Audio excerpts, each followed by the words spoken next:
Bonsoir à tous et bienvenue dans le Grand News. Il est 20h15 dans l'actualité de ce vendredi soir. C'est le joueur de la démesure. Par son talent et son caractère, Zlatan Ibrahimović a marqué l'histoire du Paris Saint-Germain pendant 4 saisons tout de même. Le joueur a annoncé sur Twitter son départ du club ce vendredi soir. Retour sur son passage au PSG entre buts, coup de gueule, égocentrisme et popularité.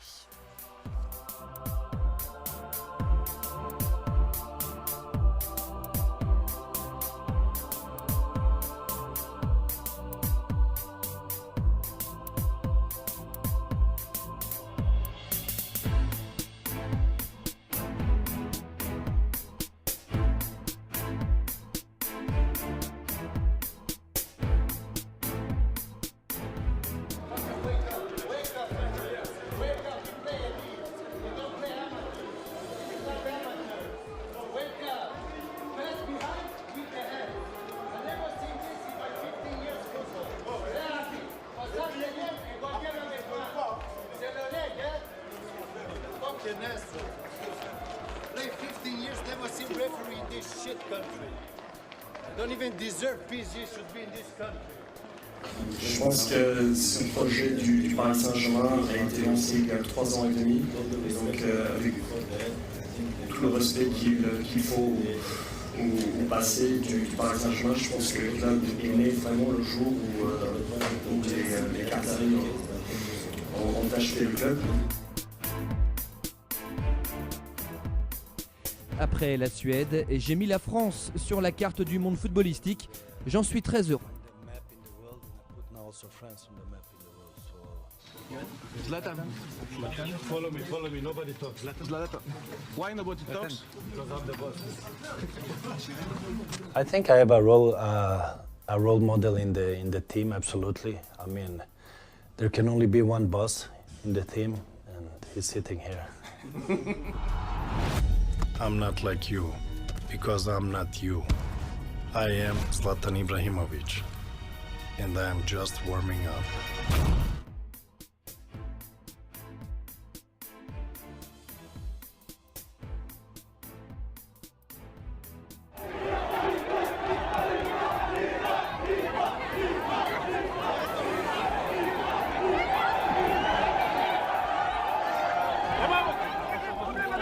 Avancez s'il vous plaît.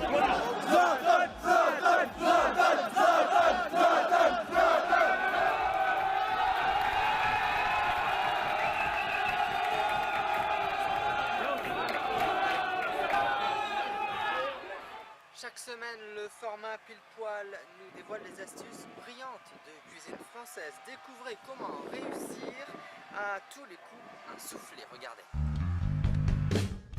Donc la petite astuce sucrée du jour, ça va être de réaliser un soufflé au grand marnier. Le soufflé, c'est souvent compliqué, il faut toujours maîtriser la cuisson, faire attention au blanc, qu'il soit bien monté. Ensuite, souvent les soufflés, ça part d'une base de crème pâtissière. Donc c'est forcément plus long, il y a la crème pâtissière à cuire, etc. Là, ça va être très simple, des blancs à monter d'un côté et de l'autre côté, juste des jaunes avec l'alcool. Juste un simple mélange et une cuisson. Donc la première étape, ça va être de clarifier nos œufs, c'est-à-dire de séparer le jaune du blanc. Donc le jaune, c'est un corps gras, et si on met du jaune dans les blancs, ce qui va faire que les blancs ne vont pas monter. Donc très attention à ce qu'il n'y ait pas de jaune dans les blancs. Donc une fois qu'on a séparé nos 4 œufs, on va mettre d'un côté les blancs dans la cuve d'un batteur et nos jaunes dans un cul de poule. Avec nos jaunes, on va y mettre le grand marnier. Donc c'est l'alcool qu'on va se servir aujourd'hui pour le souffler. On peut très bien utiliser un autre alcool, du limoncello, de la manzana, et que les proportions qui peuvent être changeantes. Et avec ce mélange, on va y ajouter un peu d'orange zesté. Ça, on va accentuer le goût du grand marnier, comme c'est une liqueur d'orange. Là, on va commencer à monter nos blancs en neige. Donc on va mettre une première partie du sucre, une bonne moitié de sucre dès le départ. Ce qu'on veut, c'est que les blancs montent lentement pour qu'il y ait une multitude de bulles d'air qui se forment dans les blancs. Pendant que les blancs montent au batteur, nous on va faire la même chose avec nos jaunes et notre orange.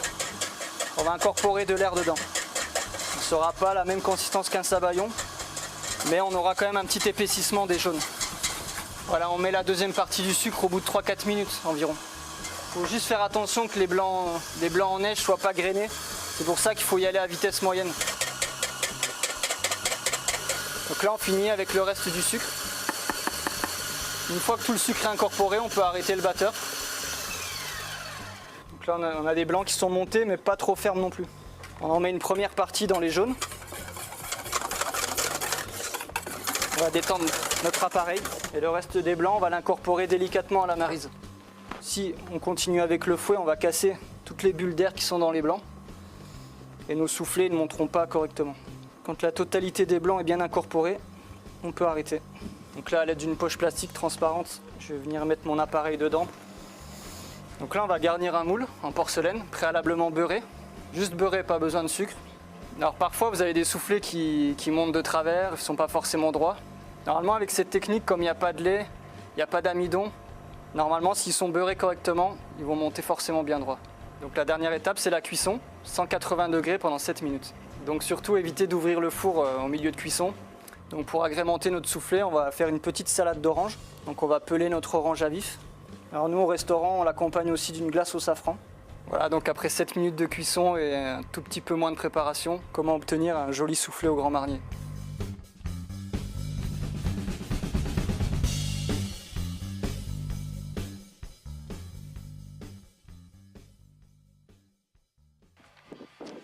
Et tout de suite on retrouve notre ami Joseph Cabri pour sa presse people de la semaine, regardez. Et c'est la presse people signée Joseph Cabri, bonsoir. Bonsoir, monsieur John Arnaud. Comment allez-vous depuis ces 15 jours? Comment le temps passe? Très bien, et vous? Ben, ça va, tranquille, hein? Tranquille, la routine, le quotidien, comme on dit, hein? Alors la rédaction vous a manqué? Ah, ben oui, hein? Je n'ai pas donné de nouvelles croustillantes, ça m'a manqué. Alors ce soir, qu'est-ce que vous nous proposez à la une de la presse people? Ben, ce soir, nous allons parler un petit peu de tout le monde, un petit peu d'Evelyne Thomas, un petit peu du rappeur Debdadi, de Énergie, de Yves Calvi, voilà. Nous allons parler de tout cela. D'accord. Libre antenne à vous alors. Voilà, eh bien, je vous remercie. Alors, si c'est libre à moi, eh c'est à moi de commencer. Alors, bonsoir, chers auditrices et chers auditeurs. J'espère que vous allez bien, que vous avez passé une excellente semaine. Alors, nous allons commencer par une nouvelle que j'ai reçue de toute dernière minute. Il s'agit de Marie Drucker qui annonce qu'elle arrête les journaux de France 2. Elle a en fait monté une maison de production, donc elle veut produire des émissions, voilà, qui vont être un petit peu basées sur un petit peu comme Infrarouge, voilà, sur certains sujets, voilà, qui lui sont propres, qui lui tiennent à cœur, et les proposer à certaines chaînes. Donc on lui souhaite bonne chance à Marie Drucker. Voilà, nous continuons par Evelyne Thomas qui est en discussion avec la chaîne 25 sur le retour pour la rentrée prochaine de C'est mon choix. Je vous dirai ce qu'il en a été par la suite, mais ça serait bien pour ma part qu'il a reconduit, parce que moi je trouve cette émission très sympathique. Le rappeur Puff Daddy dit vouloir arrêter la musique pour se consacrer au cinéma. La chanteuse Chimène Badi, très émue, a vivement dimanche dernier dans l'émission de Michel Drucker, lorsque l'on a évoqué son papa, c'est-à-dire son papa est toujours vivant, c'est moi qui m'explique mal, mais Michel Drucker a été interviewé par contre son papa, et bien sûr, Chimène Badi est tombé en larmes. Énergie confirme que ça va être Martial qui va être à la présentation du MAG à la place de IM. Sinon, l'équipe autour de la table reste la même. C'est pour la saison prochaine, hein, bien sûr. Hein. Yves Calvi, qui animait l'émission depuis des années sur France 5, dans l'émission C'est en l'air, va quitter France 5. Décidément, cette année, il y a beaucoup de déménagements hein, dans les chaînes de télévision.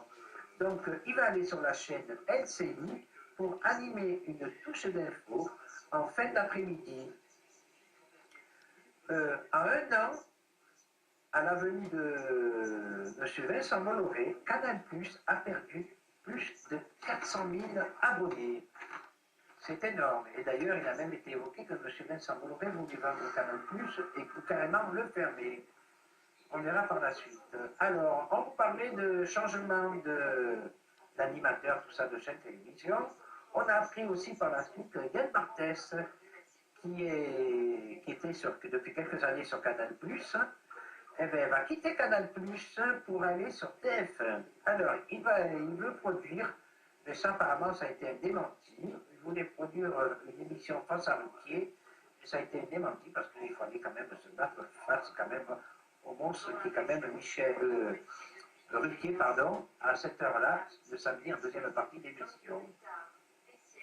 Mais par contre, il va faire une émission en Access Prime Time, c'est-à-dire aux alentours de 19h, face à Hanouna, qui sera sur TMC tous les jours. Donc, on verra bien.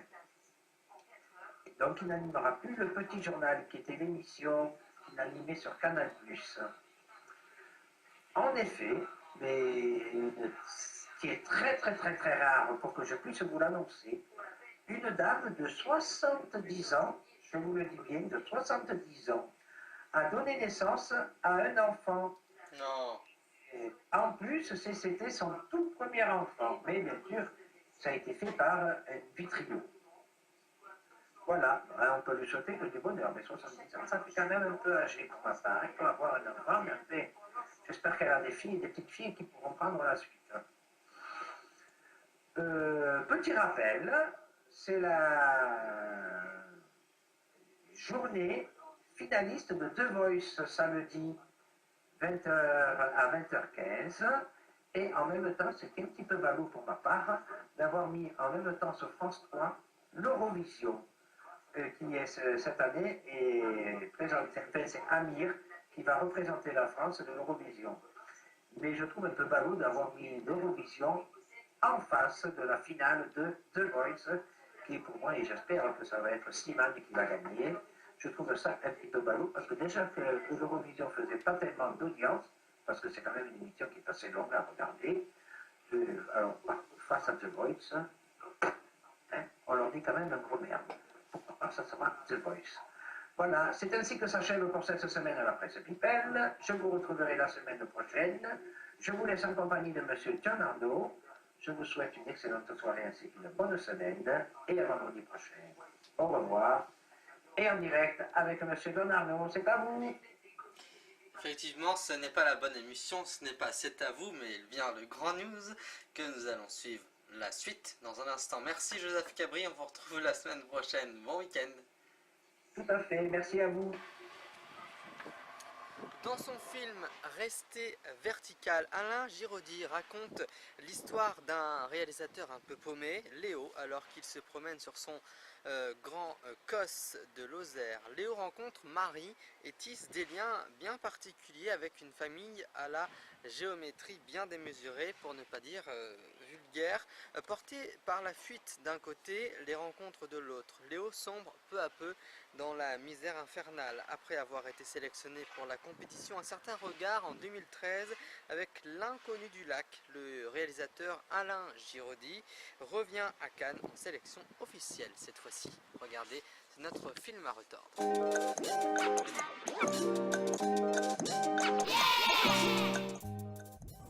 Sur les étendues sauvages et arides d'un grand causse de Lozère, Léo cherche le loup. Il rencontre une bergère, Marie. Il est nerveux en ce moment, c'est à cause des loups. Il a déjà subi plusieurs attaques, alors vous pensez? Je suis même pas sûre qu'il ira encore au loup, mais avec les randonneurs, qu'est-ce qui est chiant? Se forme alors une famille à géométrie variable. C'est le moins qu'on puisse dire. Je me balade pas avec ça pour chasser les lapins. Alors j'ai vu le loup, moi aussi, et il m'a plu ce loup, peut-être un petit peu moins que le précédent film d'Alain Giraudy, L'Inconnu du lac, qui était splendide, solaire. C'est un film super revigorant, enthousiasmant, frais, qui est à la hauteur de son titre, Rester vertical, qui est quand même un titre qui laisse un infini de possibles ouverts et qui en même temps a une force comme ça de fierté et d'affirmation. Arrête de fuir. Et Léo enchaîne les allers-retours, seul, un bébé sur les bras, Entre la Bretagne et la Lozère, entre le rêve et la réalité, et il sombre petit à petit. Il y a des scènes complètement oniriques, parfois on pense qu'on est dans la réalité, on est dans le rêve, et puis le rêve lui-même ressemble à la réalité. C'est beau, c'est drôle, c'est extrêmement surprenant, et c'est très très fort il y a une frontalité en fait dans le film, dans la manière d'aborder tout, et en particulier le sexe. C'est un peu au cinéma ce que l'origine du monde de Courbet était à la peinture d'une certaine façon. Il y a d'ailleurs un plan qui reprend quand même explicitement le tableau. Il y a beaucoup de lignes pures dans ce film, en tout cas au début. Et très vite, pourtant, ça va zigzaguer, ça va serpenter. C'est une métaphore, je pense, assez belle, l'idée que, certes, des familles très carrées, avec un papa, une maman, des enfants, peuvent exister, mais qu'à côté de cette géométrie très carrée, très droite, d'autres formes familiales peuvent exister, et des formes, dirons-nous, plus zigzagantes, moins droites, moins carrées, avec voilà, des pères bisexuels, élevant seuls leurs enfants, sans domicile fixe, et pratiquant la sodomie avec de vieux monsieur pour les euthanasier, puisque finalement c'est ça le pitch du film. Que ça peut exister, que ce n'est pas finalement si mal que ça. Oui, je le voulais. Mais sans elle, c'est plus pareil. Qu'est-ce qui change? À deux, on est plus fort. Alain Guiraudy offre un regard bienveillant sur la sexualité des personnages tout en magnifiant les corps.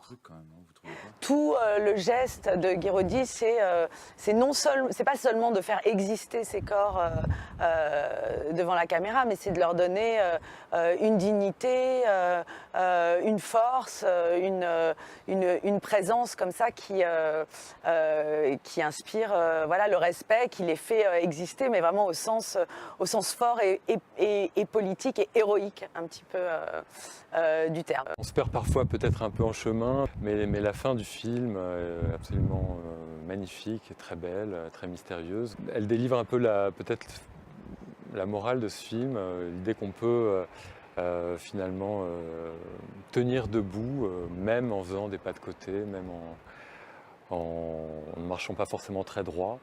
Et rien que pour cette idée-là, le film vraiment nous emporte et nous emmène avec lui. Et un bébé, on peut pas l'abandonner. Pourquoi vous dites ça? Ça tombe sous le sens, non? Vous pensez que je vais l'abandonner? Qu'est-ce que vous allez faire? Qu'est-ce que vous voulez que je fasse? Restez vertical, en salle, le 24 août. Les 3 prochaines rediffusions du Grand News, ce sera bien sûr ce soir à 22h55, demain à 8h et dimanche à 10h15.